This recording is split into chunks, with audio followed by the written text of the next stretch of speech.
Hey, Kurt, I just turned on my mic. Yep, you got me?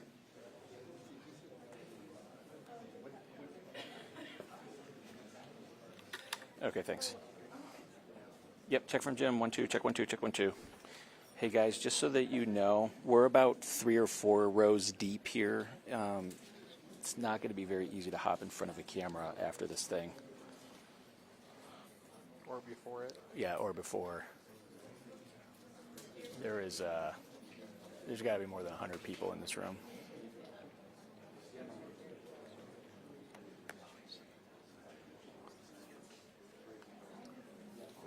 So I don't know, if they toss to us, I could just talk over the shot.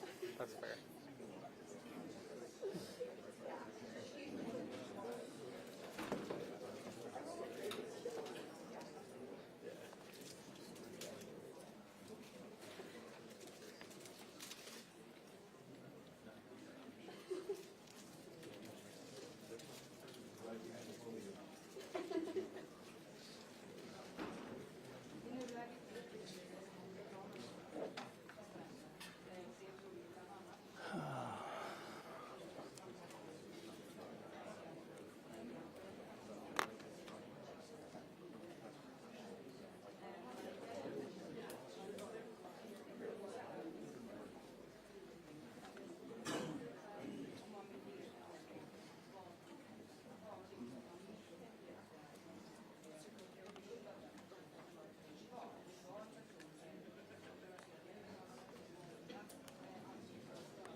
Okay.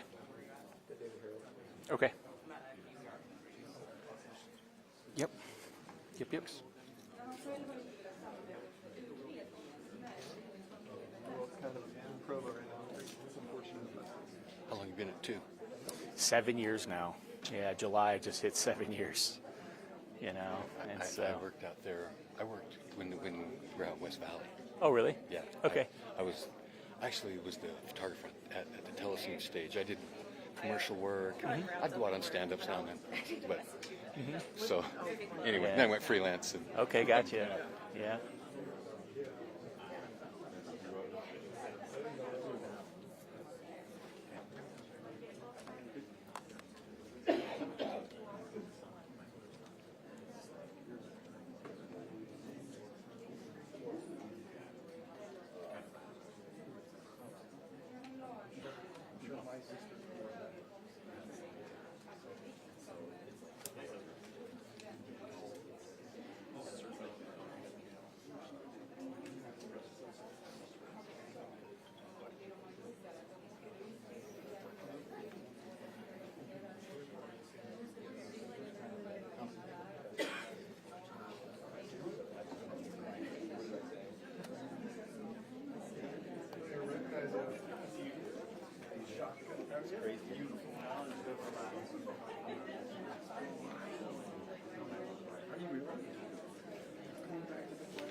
Yeah, Mary and Ron, it's probably more than 100 people inside this room right here. We are in Provo, and it's about 3 or 4 people deep. So not have a lot of room to move around right now to hop in front of the camera, but you are taking a live look right now at the podium, where any minute now we are expecting, as you mentioned, Utah County Attorney Jeff Gray to come to the podium and officially announce charges.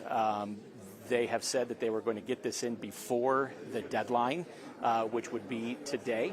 And so we're here waiting. I mean, to give you some sense of how many people are interested in these charges that may be forthcoming. I mean, there is national media here. There's international media that I've seen here. The amount of press that's here covering this is something like I haven't really seen during my 7 years here in Utah. And so there's a lot of anticipation as we await this. We usually get about a 2-minute warning, and I do see some of the PR people for the Department of Public Safety standing here in the room, and they haven't given us that quite yet. So we're working on trying to get that information, but usually they give us about a 2-minute warning. They have done a couple mic checks, and so I think we are getting close, but as you mentioned right now, is new evidence going to be released? Richard Pyatt with Utah County is coming up to the mic. Let's see what he has to say. Don't go live yet. We're going to be a little bit delayed. We're in the process of not only filing the documents, but also printing them so that you have hard copies. Since it's so close to the news conference, we want to print as many as we can, and we're also going to be posting it when it is filed. But unfortunately, that means that the news conference is going to be delayed probably another 10 minutes or so. So we just ask for your patience as we continue to get that process going and completed so that we can continue and Jeff can appear before you. Again, to answer some of your initial questions, Jeff is the only one who's going to be speaking. He will take questions afterwards. He will go through the charges and list them for you, and then we'll open it up to questions, and we'll try to do it as orderly as we can.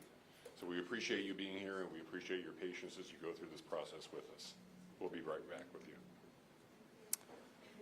So who you just heard from right there is Richard Pyatt. He's a spokesperson for Utah County, which is the county where this murder happened in. And as you just heard him say, we're delayed a little bit. As Ron, you said, that is expected. It happens a lot of times in these types of situations. Obviously, with the amount of interest here, they're trying to get the charging documents finalized and then printed out copies. One thing that we did learn that I didn't know coming into this is were they going to answer any questions?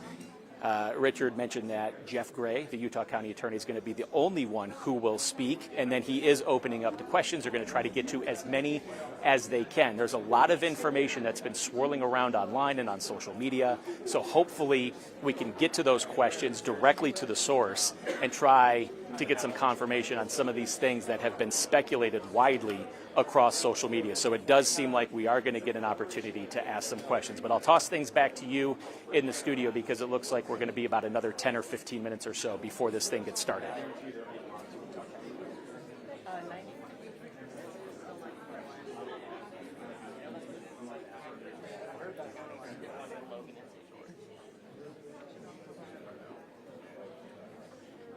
The charging documents. The charging documents are out. They're sharing them.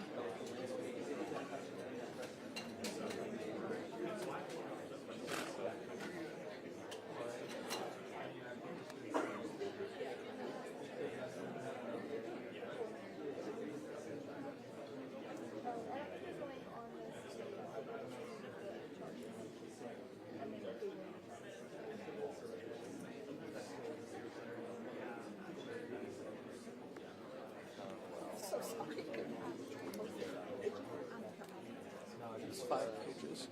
Yeah, I mean, for us, we're still, you, still covering it.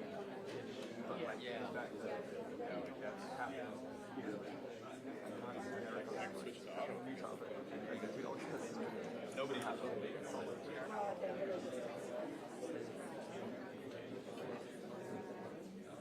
I am, yeah. They did the test. Student number from you. Were you guys covering the were you there? Right now it's like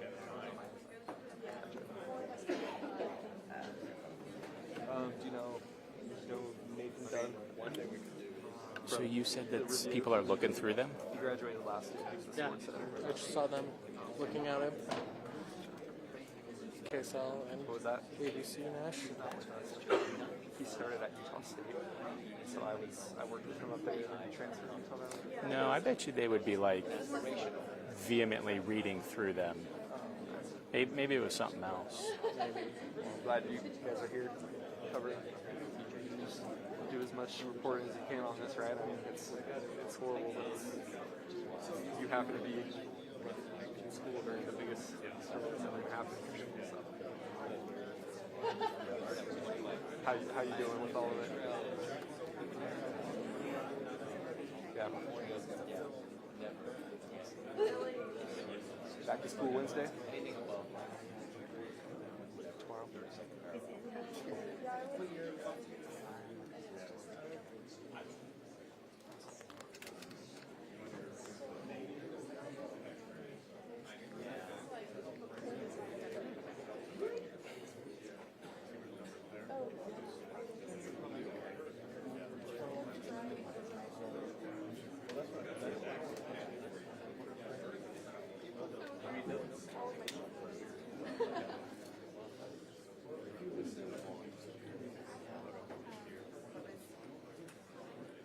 The other thing I can do is switch it to auto and see if that changes.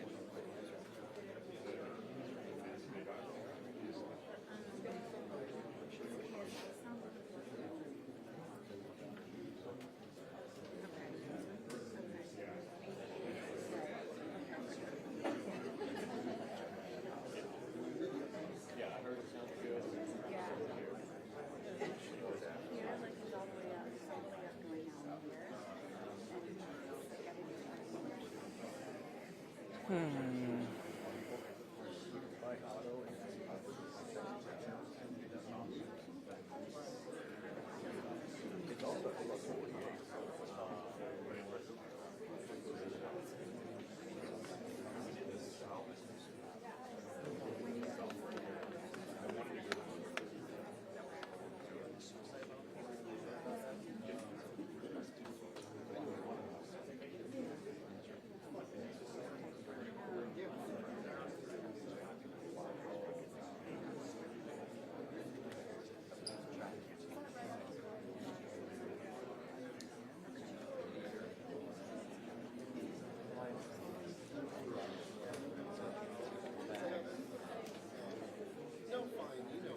Did you talk to her? How's she doing? Good. Yeah. Yeah. If you're talking to her, tell her I said hey.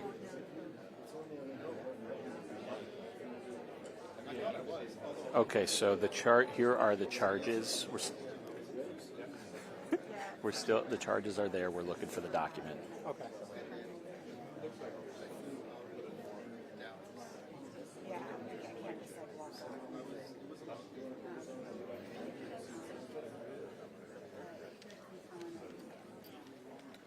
Okay, here we go.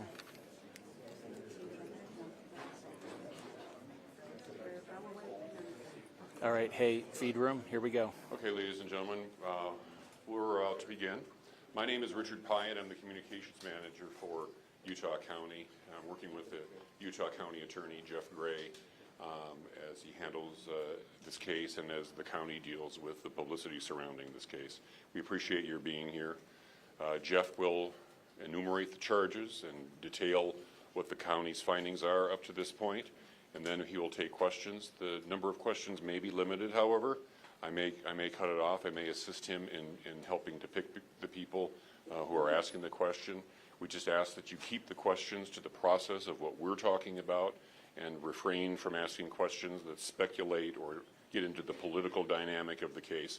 For Utah County, this is a murder case, and we're trying a murder case. We're trying to keep the questions to that, but I understand that you're under pressure and have a lot of different questions, and we'll try to answer them. We're joined today by our sheriff and our prosecution team and our county commissioners. Jeff is going to be the only one speaking right now, and I'll introduce right now County Attorney Jeff Gray.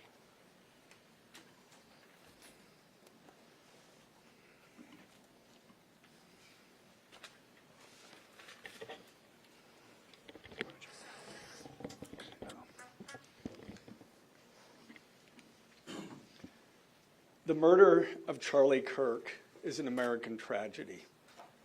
Charlie Kirk was murdered while engaging in one of our most sacred and cherished American rights, the bedrock of our democratic republic, the free exchange of ideas in a search for truth, understanding, and a more perfect union.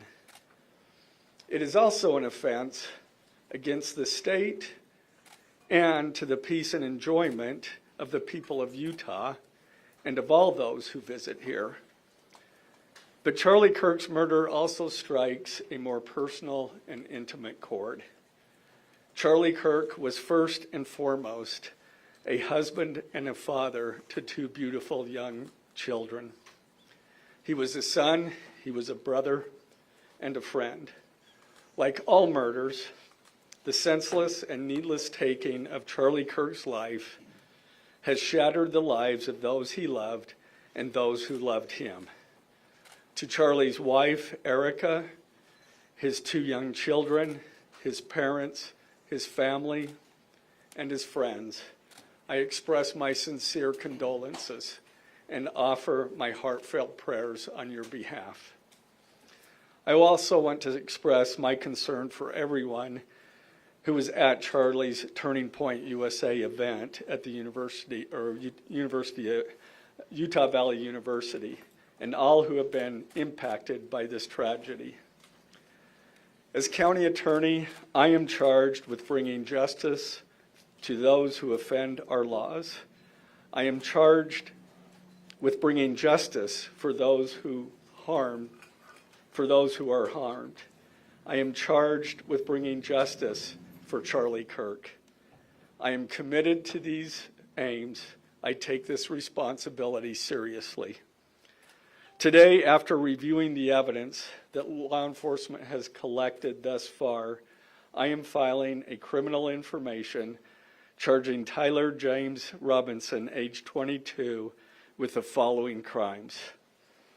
Count 1, aggravated murder, a capital offense, for intentionally or knowingly causing the death of Charlie Kirk under circumstances that created a great risk of death to others.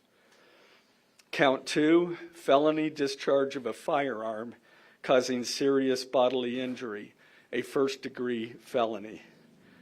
The state is further alleging aggravating factors on counts 1 and 2 because the defendant is believed to have targeted Charlie Kirk based on Charlie Kirk's political expression and did so knowing that children were present and would witness the homicide. The state is also charging defendant with count 3, obstruction of justice, a second-degree felony for moving and concealing the rifle used in the shooting. Count 4, obstruction of justice, a second-degree felony for disposing the clothing he wore during the shooting. Count 5, witness tampering, a third-degree felony for directing his roommate to delete his incriminating texts. Count 6, witness tampering, a third-degree felony for directing his roommate to stay silent if police questioned him. And count 7, commission of a violent offense in the presence of a child, a Class A misdemeanor, for committing homicide knowing that children were present and may have seen or heard the murder and did so based on Charlie Kirk's political expression. Also, following the press conference, I am filing a notice of intent to seek the death penalty. I do not take this decision lightly, and it is a decision I have made independently as county attorney, based solely on the available evidence and circumstances and nature of the crime. Because we are seeking the death penalty, the defendant will continue to be held without bail in the Utah County Jail. Turning to the 10-page information, these are the allegations. On September 10th, 2025, at approximately 12:23 p.m., Charlie Kirk was shot and killed while speaking to a large crowd on the campus of Utah Valley University in Orem, Utah. Police found the suspected murder weapon, a bolt-action .30-06 rifle, nearby. Over the next approximately 33 hours, police conducted a manhunt for the shooter until the evening of September 11th, 2025, when Tyler James Robinson surrendered to police at the Washington County Sheriff's Office. DNA consistent with Robinson was found on the rifle's trigger. After shooting Mr. Kirk, Robinson hid the gun, discarded the clothing he wore when he fired the rifle, and told his roommate to delete incriminating text messages and not talk to police. Children were present at the time of the shooting. The shooting. Turning Point USA, a nonprofit organization founded in 2012 by Charlie Kirk, organized a public outdoor event to be held at noon on September 10th, 2025 at UVU. The event was the first in a series of similar events to be held at college campuses nationwide. Mr. Kirk is a well-known conservative activist famous for these type of events where he discusses various political issues and debates with audience members. His events and comments have garnered a significant number of supporters and drawn the ire of many who disagree with his political views. The event at UVU was announced far in advance and garnered significant publicity and interest. Consequently, several hundred people attended. Mr. Kirk was interacting with a crowd before the event officially got underway. Then, at approximately noon, Mr. Kirk seated himself under a portable canopy behind a table and microphone. He began speaking to the crowd and fielding questions from attendees, a format Mr. Kirk commonly used at his events.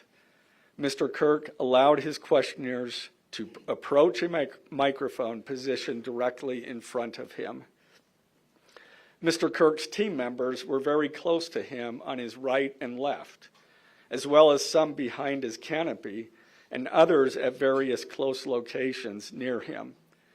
The large crowd surrounded Mr. Kirk on three sides. Temporary metal fencing separated attendees from Mr. Kirk by only a matter of feet. Directly above and behind Mr. Kirk was the UVU Hall of Flags, an indoor walkway spanning several hundred feet with floor-to-ceiling glass windows which overlooked the plaza where Mr. Kirk was seated. People were in the walkway at the time of the shooting.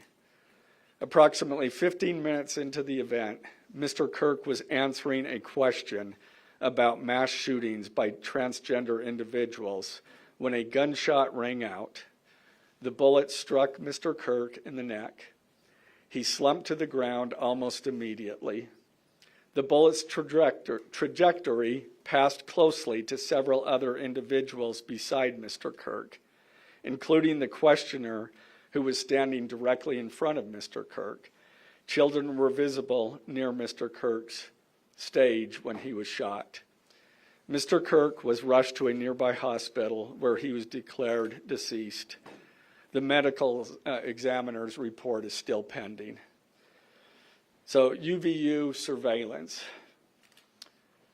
So at the moment of the shot, a UVU police officer was watching the crowd from an elevated vantage point. As soon as he heard the shot, he began to scan the area for threats. Believing the shot came from a rifle because of its sound, he looked for potential sniper positions. He noted a roof area approximately 160 yards away from Mr. Kirk as a potential shooting position and rushed there to look for evidence. The suspected shooting position is adjacent to an open, publicly accessible walkway.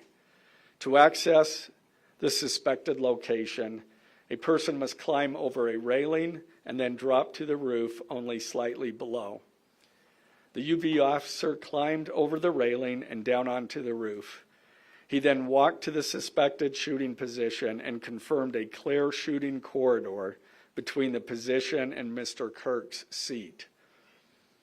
He also noticed markings in the gravel rooftop, consistent with a sniper having lain on the roof, impressions in the gravel potentially left by the elbows, knees, and feet of a person in a prone shooting position.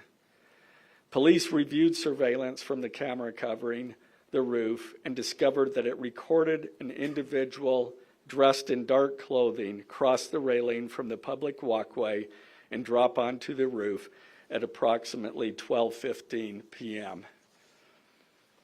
Although the individual moved out of the camera's view for a short time, the camera again captured the individual running across the roof and then low crawling to the area the UVU officer recognized as where the suspected sniper had dropped into a prone shooting position. After a short time, which matches the known time of the shot, the individual arose and ran across the roof to the northeast. This discovery led to an intensive review of UVU surveillance recordings to attempt to track and identify the suspect. Surveillance revealed the following. At approximately 11:51 a.m., the suspect entered campus from the north. He is seen wearing a black shirt with an American flag in the center, a dark baseball cap, and large sunglasses. Throughout the surveillance, the suspect keeps his head down and rarely raises his head enough to get a clear image of his face. As he proceeds across the campus, he is seen walking with an unusual gait. The suspect walks with very little bending in his right leg, consistent with a rifle being hidden in his pants. This unusual gait continues until the suspect is seen crossing the railway off the open walkway and onto the roof, where he leaves the camera's view. A camera later captures the suspect as he runs across the roof to the suspected shooting position. Immediately after the shot was fired, a camera captures the suspect running across the roof carrying an item whose shape is consistent with a rifle. The suspect is then seen climbing down from the roof. He appears to drop the item he was carrying as he hits the ground in a controlled fall. He then picks up the item and runs toward the northeast end of campus. Expanded crime scene investigation. Law enforcement officers followed the suspect's escape path to the northeast end of campus, where they believe the suspect left campus and entered a wooded area. In that wooded area, investigators found a bolt-action rifle wrapped in a towel. The rifle contained 1 spent round and 3 unspent rounds. This is consistent with the facts officers observed at the time of and immediately after the shootings. No shell casings were found on the roof, suggesting a bolt action rather than an auto-loading weapon, and only a single round was fired. Each round in the rifle contained an etched inscription as follows. The fired cartridge was etched, "No Tice's bulge, OWO, what's this?" The second cartridge that was again not spent, the last 3 were not spent, were not fired. The second, "Hey fascist, catch," with arrow symbols. The third cartridge, "Oh Bella Chow, Bella Chow, Bella Chow, Chow Chow."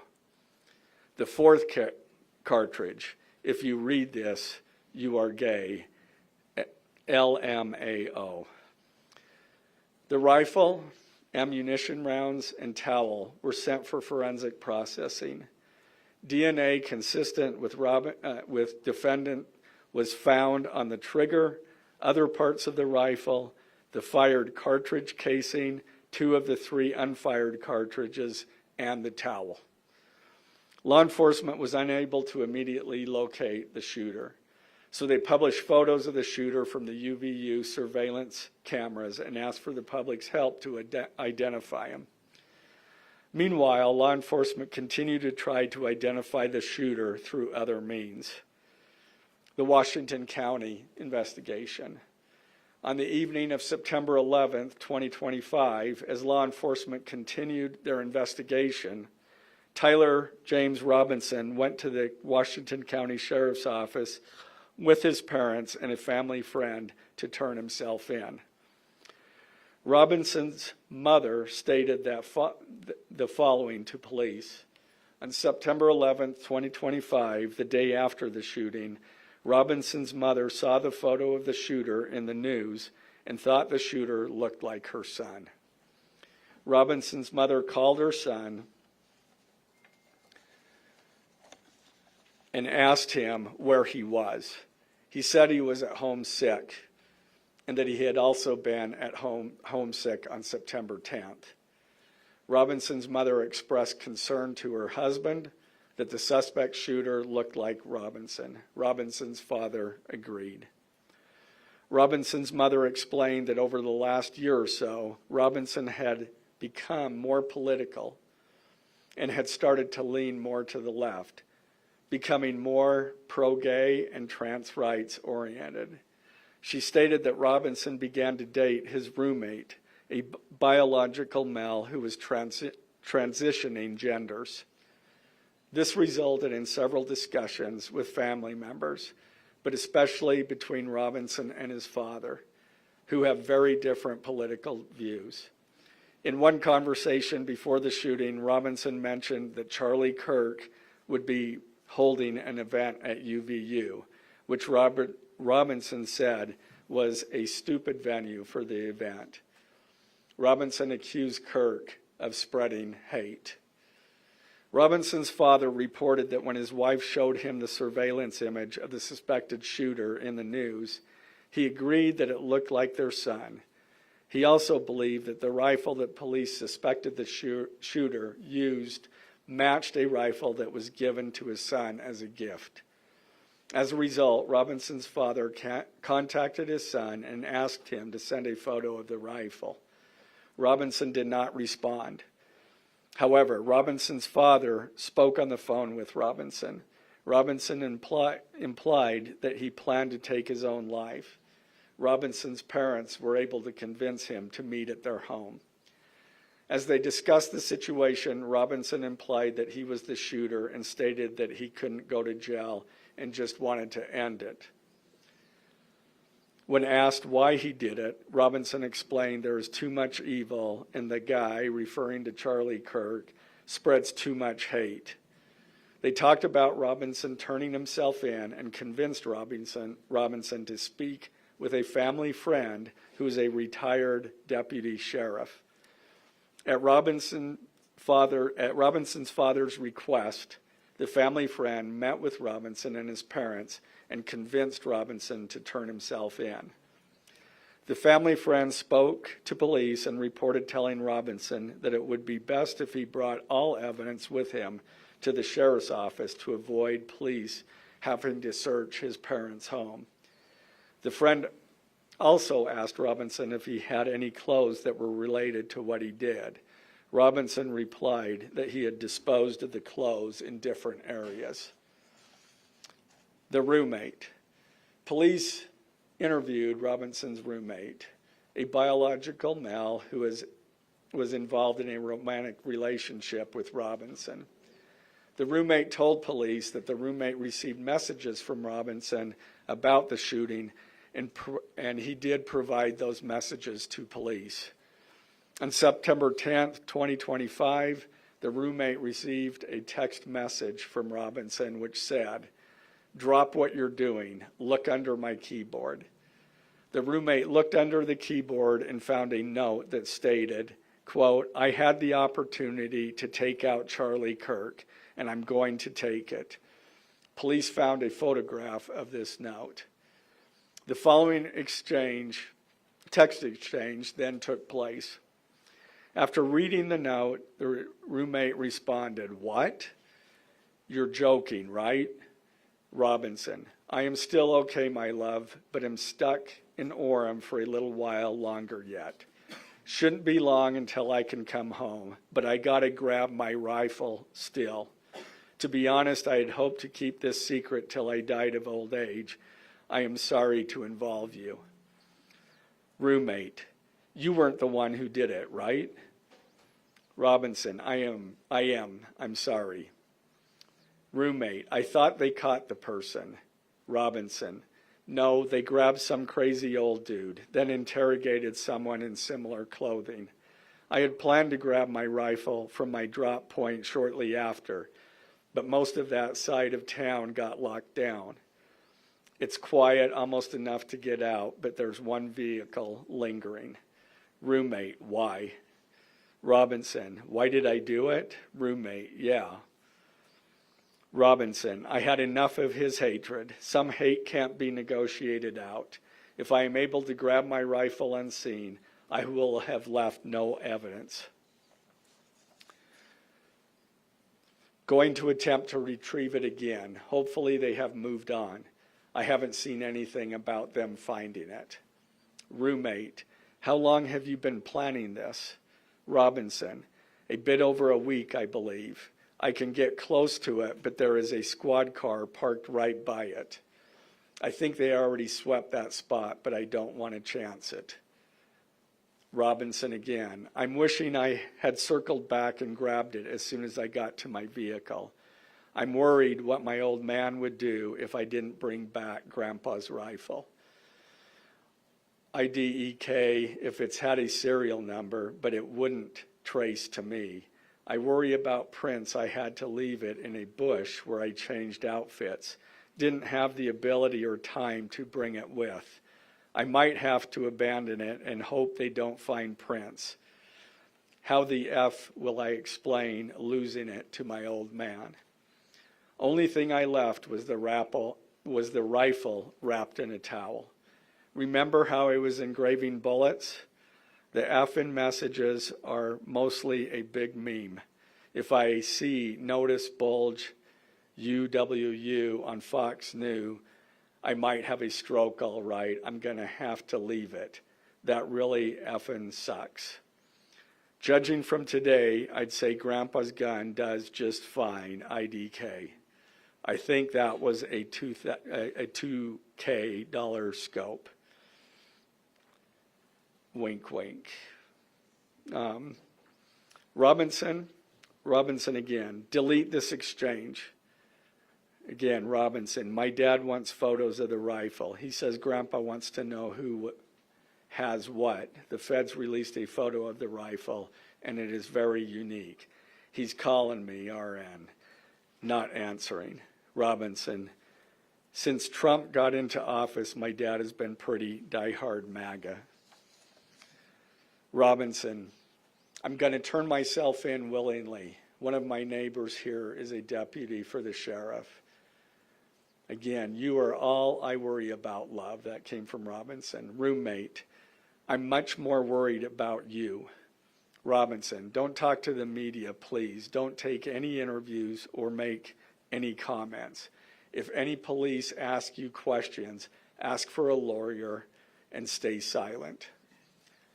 The search for Robinson's residence. Police executed a search warrant on Robinson's residence. During that search, police discovered a shell casing with etchings like the etchings found on the shells in the rifle near UVU. Police also found several target boards with bullet holes in Robinson's home. Now, as I stated in the beginning, when I read those allegations, these are allegations. And like the evidence set forth in this statement, those allegations, what you've heard from the media, even from state and federal officials, has not been tested in the crucible of a jury trial. I understand the public's desire to know the facts. My own family members have pressed me for information. Why are we reluctant to share the details of the investigation itself and comment on the case, because I want to ensure a fair and impartial trial. I became a prosecutor because of my love for the ideals of this great country and the principles embedded in our Constitution. The free exchange of ideas and opinions is critical to this great American experiment, but so too are the protections afforded to the accused found in the Fifth and Sixth Amendments: the right against self-incrimination, the right to a speedy and public trial, the right to the effective assistance of counsel, the right to confront one's accusers, and the right to compel the attendance of witnesses. And perhaps most importantly, under our Constitution, the accused is presumed innocent until we, the state, prove to an impartial jury of defendant's peers his guilt beyond a reasonable doubt. That jury cannot rely on our allegations, on what they hear in the news, or on what they hear from a public official. The jury is the sole trier of fact, and they will ultimately determine those facts based on evidence a trial judge has determined is admissible. Again, as prosecutors, we bear the burden to prove guilt beyond a reasonable doubt. But make no mistake, we welcome this burden. I'd like to now introduce my trial team who will be charged with prosecuting the case. This is a veteran and expert team of some of the state's best trial attorneys. Chad Grunander, who is one of my two chief deputies, Ryan McBride and David Sturgill on the far right there. And those two were very much involved in preparing search warrants, did a phenomenal job, worked day and night to see that accomplished well after he was, Robinson was taken into custody. Also, Lauren Hunt, she is one of our special victims prosecutors, and Chris Ballard, my second chief deputy, who will be handling motions. I'm going to explain just the procedural steps. We're not a grand jury. We don't have a grand jury system like the federal courts do. It's a preliminary hearing system. So the arrest and filing of the criminal information are merely the first steps in the criminal justice process. Today at 3 p.m., the defendant will appear before a judge in the Utah 4th District Court for his first appearance to be informed of these charges and to ensure that he has an attorney to represent him. The hearing will be brief. The judge will conduct that first appearance virtually via WebEx. This is not unusual. In the 4th District, all felony first appearances for defendants who are in custody are held virtually.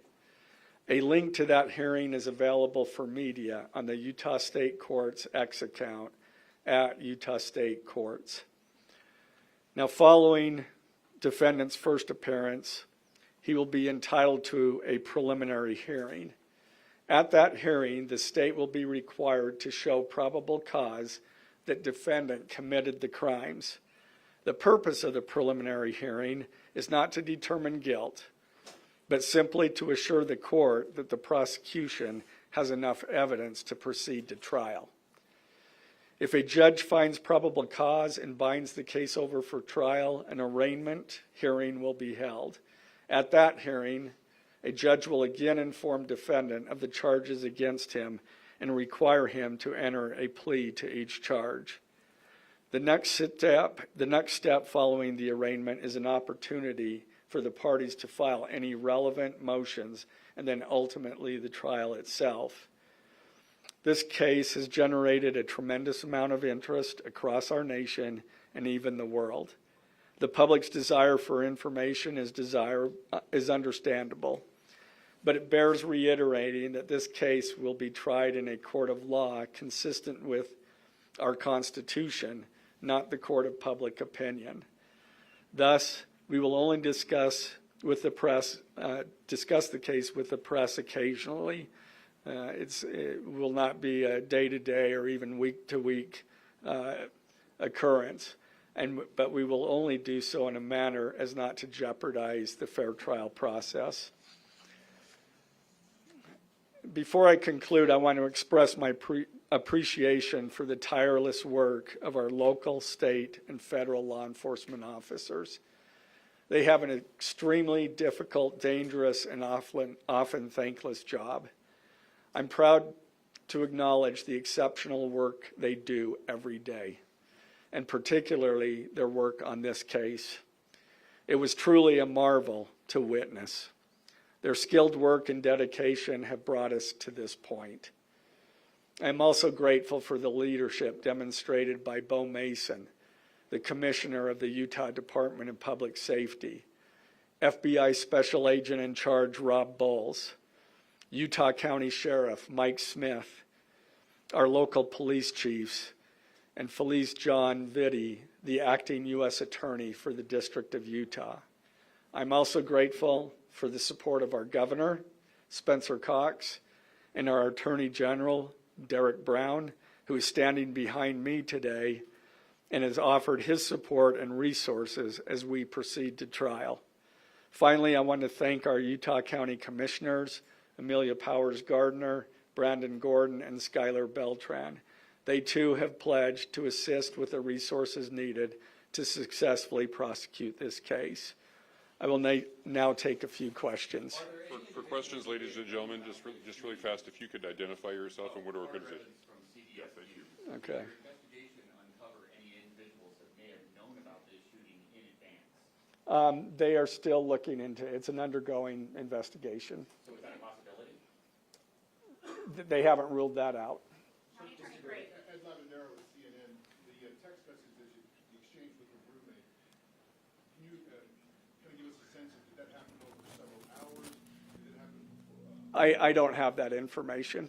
Emily Anderson, Stern, the Solid Tribune. I know, acknowledging that you made this decision to pursue the death penalty independently, did you hear it all from the Trump administration or Governor Cox's administration as you were working on these charges? I talked to officials from both administrations, but I was not pressured to make a decision. I understood their feelings on it because it was in the news, but we didn't really discuss that. Mr. Gray, the FBI director. Any indication that transgender issues played a role in the motivations for this shooter? I'm going to stick to what I just stated in my public, in our information. I think that is pretty much set forth there. Mr. Gray, Ben Winslow, Fox 13 News. Just asking, are you planning to file additional charges against anyone else in connection with this? Again, we don't have any information at this point of additional suspects, but I know that our law enforcement agencies are continuing to follow leads. Mr. Gray, the FBI director today said that you are, quote, or that other people, a number of people are being investigated and interrogated. So it seems that there are people who might be up for possible charges. Yeah, I'm not. Do you think that the suspect was a lone wolf, or could this be part of a... I can't comment on that. I'm not aware of all their investigation. I just know that these agencies are continuing to investigate this case and follow all leads. Mr. Gray, Jim Spiewak with... Would like to know, how does this possibly interface with any federal charges? That's up to the feds. They have different charges, and they're reviewing the evidence. And after they review the evidence and the law, they could file charges, but I'm not privy to exactly what they're looking at. Dennis Hopeek with the BBC. You spoke a lot about text messages with the roommate. The governor previously said the roommate is cooperating, but could we see charges against the roommate? Again, I'm not prepared to answer that question. Mr. Gray, Reuters News. Is it unusual to cite a political motivation as an aggravating circumstance? It's part of our code, and so we charge that. And Mr. Gray, Jim Spiewak with KUTV. For those that aren't of a legal mind, is this a confession, the text messages? Is that legally a confession? And is he cooperating since he's been taken into custody? Ultimately, a judge will determine that at trial. And cooperation, has he spoken at all? Has he been cooperating since he's turned himself Again, in? I'm not going to comment on that. Has he made any statements at all? Mr. Gray, Okay? What more can you tell us about the suspect's time online that some say radicalized him? I am not aware of that information. That's, again, still under investigation. And has he expressed any remorse so far about this attack? I am not going to comment on that. Is he continuing to not cooperate? I am not going to comment on that. Mr. Gray, the FBI director has been way out in front in terms of presenting evidence to the public. Your team has been very circumspect, very measured in what they let out. Has that hampered your investigation and the build-up to this? Well, as attorneys, we typically like to control that information to preserve an impartial jury and a fair trial. Does the suspect have representation? Is he a lawyer yet? Excuse me? Does the suspect have a lawyer? I don't have that information. Can you tell us more about what the family may have said in interviews? Um, What the family said is what I provided. Mr. Gray, do you anticipate that the defense will try to get this trial moved out of Utah County, and how will you respond to that? That from where? From Utah County? That the defense will be from Utah County? That they will try to get the trial moved to a different location? I couldn't predict what they're going to do.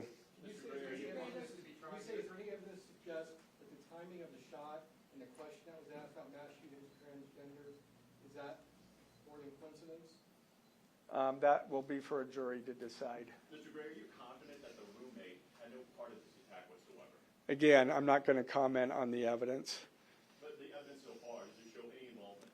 Again, I'm not going to comment on other than the facts that or the evidence that we've gathered so far. Does the mention of the DNA here in the press conference jeopardize his right to a fair trial? I don't believe so. This is part of a public document that we have to file as we file a criminal information. We have to file a probable cause statement. That's a public document, and so we're comfortable with that. Are his parents and the roommate still cooperating? I'm not going to comment on that either. The FBI has said that this suspect had a hatred of Kirk. What else can you share about that? I can't share any more than what I've already said. Mr. Gray. Incredibly precise shot. Do you have any evidence that he went places to practice or have tracked his movements before the shooting that's given you insight into how he prepared? The evidence that I'm willing to share is what I just read in our statement. And it's in Mr. the- Gray, in did you the consult information. Erica We're gonna have Kirk to cut about it off seeking the there. death penalty? Okay. If he could have just answered, did you consult Erica Kirk about seeking the death penalty? I'm not going to comment on that. Okay, thank you, ladies and gentlemen.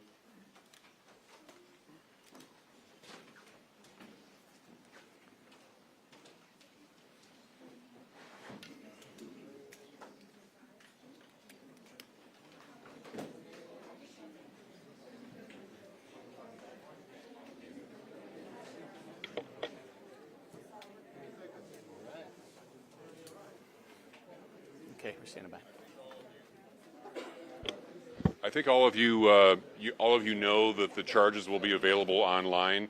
We're in the final stages of processing that, and they'll be available on the utahcounty.gov website as well as on the Utah County Attorney's website. So look for them there. Thank you. So people won't have to pay for it on exchange, or?